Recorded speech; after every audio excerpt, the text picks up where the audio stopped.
Action. Hello everyone, my name is Judith Mugeni. Over a couple of months, we have been running your personal brand seminars, trying to define who you are as a brand. So we figured in the next 21 days, since we're sitting at home, we might as well go out and actually build our brands in 21 days. So if you've attended any of our seminars, we've actually been using a framework called the brand key. This is a very important brand key because it's actually used by brands themselves, so you can actually Google it, and it can also be used on your personal brand. So what does a brand key actually consist of? Well, step one is your root strengths, which is really what we're going to work on now, today. And then we're going to go on and look at our competitive environment. Whether you're a personal brand or a business brand, you are competing with somebody. So it's very important to check out what the market looks like. Number three is your target audience. Who are your target audience? Who are you trying to talk to? And who should your brand really be targeting? Number four is an insight. An insight is what we call an aha moment, but we will unpack it later. Number five is your benefits. What is it? What benefits do you offer to the market? Number six are your values, your beliefs, as well as your personality. Number seven, reasons to believe. Number eight, the discriminator, which is your unique selling proposition. And number nine is your essence, which is your big why. This one takes a lot of time to build, but essentially once you have all these 9 elements, you actually have what we call a brand key. Why is a brand key useful for you? Well, next time you're out there briefing people about who you are, it's much easier to do that in an organized manner. So let's talk about step one today, which is your root strengths. Root strengths are about who are you, what are you, what is it that you actually offer, and what are your strengths. Now, as much as we like to talk about our strengths, we also need to know what our weaknesses are. How far can our brands actually stretch? Can I claim to be in marketing and then stretch myself all the way to tech as well? Is it something that's actually going to be believable? So how do we build our root strengths? Well, our resident coach in our last session, Joanna Ngwenya, introduced us to the concept of I am. I am is about writing a whole lot of elements that make you who you are and what you're actually very good at.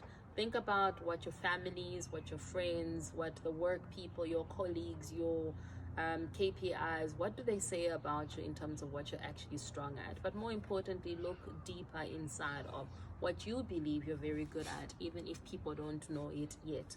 So how does this work? Joanna takes us through, look at your typical day, break it down by day. Think from when you wake up, what do you do when you're waking up, to when you go to the kitchen, to how do you get to work and all of that. You will find a lot of your strengths that come into that. So let's start with that. I am very good at planning. I am very good at organizing. I am very good at thinking. I'm very good at critical thinking. I am very good at forecasting. I am very good at strategy. I am amazing when it comes to PowerPoint and Excel. I am very creative. I'm very good at learning new things, and I am super competitive to actually mastering those new things. So as you can see, we can literally create a lot of lists of who I am, which then helps me frame my conversations depending on who it is that I'm targeting in the market. But actually, and it's not about targeting, it's first about you, and then we talk about your target audience. But I've also created the list of I suck at. So looking at a typical day, I suck at waking up early in the morning. There are people in this household that wake up at 5 in the morning, but they're also very disciplined in the sense that they make sure that they're in bed by 9 o'clock. Because if they're not in bed by 9 o'clock, then they can't wake up at 5 a.m.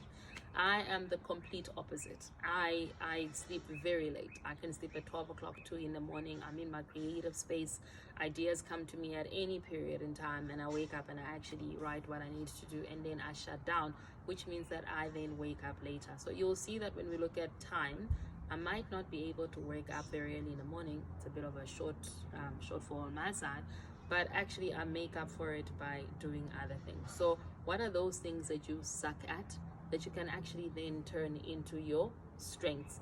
The other thing at looking at time, in university, I learned the methodology in my last year of waking up early in the morning to actually study. Yet again, one of my weaknesses, but it's something that I actually mastered, and I am thankful to the person who introduced me to this concept.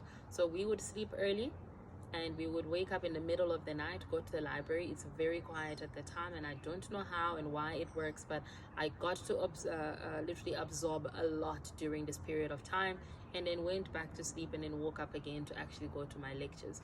I can honestly say that that system actually works. So what you're seeing here is that I am very honest with the things that I suck at.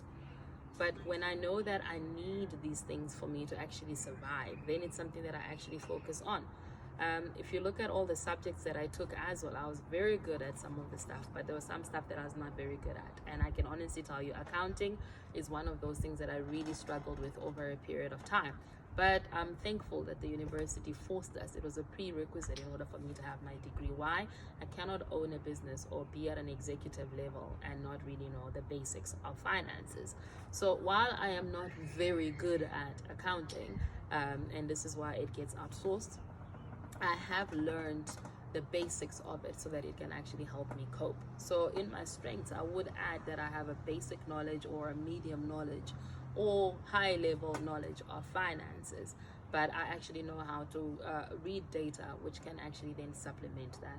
So the exercise today is about your root strengths. It's about who you are and what you're very good at. The reason I'm looking at this is because I have been writing my I ams, as well as all the things that I suck at. But what it does, it's just showing you already the things that you're very good at, that you need to continue to work on, and then the things that you suck at, which you kind of say to yourself, is this useful to me as a strength? Is it something that I should turn into a strength, or is it something that we can actually let go?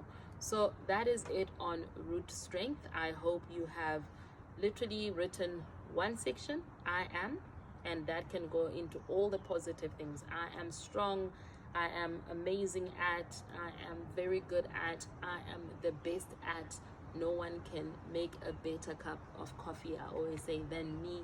Write all of those statements down, because that tells us who you are. And in the next one, we're gonna talk about your values as well as your benefits. So these are really broken down into two elements. Our life coach taught us that there are core values and there's personal values. Personal values kind of change over time, you know, like I am assertive. That can change over time, but your core values are those things, as she describes it, that you cringe when somebody actually comes into that space. So what is it that when somebody does something, you feel like, oh, you have actually violated one of my core values? Those are extremely important to know, because you can communicate them into your space.